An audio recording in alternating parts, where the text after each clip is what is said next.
Как се казвате? Иван Ангелов. Съгласен сте да ви снимам? Да, разбира се. Разкажете ми, моля ви, какво се случи с вас при нас. Първото, с което ще започна, че в момента съм с много хубави впечатления. Самото ми идване в болницата стана случайно и просто начина, по който бях посрещнат при първия преглед още ме накара да повярвам, че това е моето място. И малко се вълнувам. Не се притеснявайте.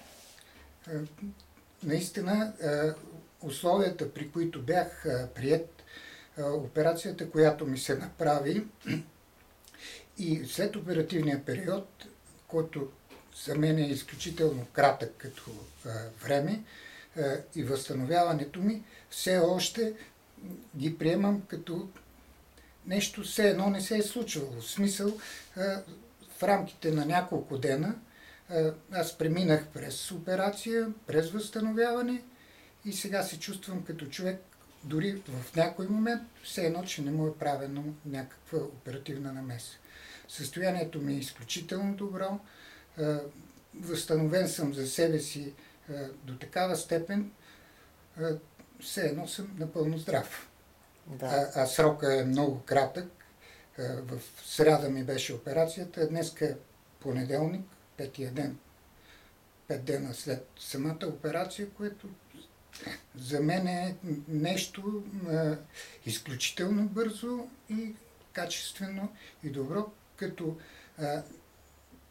за мен впечатленията са не от самата операция, а от начина на приемане, от начина на протичане на следоперативния период, където целият екип е изключително любезен, абсолютно никакви притеснения не съм имал и неудобства. Всичко, което ми е било нужно, се е получавало на момента.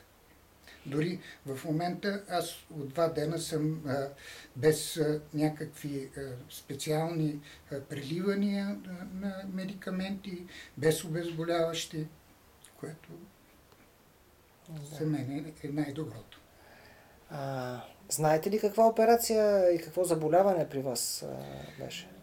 Да, научих го тук при първия преглед, който откри, че имам карцином на дебелото черво и се налага оперативна намеса за отстраняване на карцинома.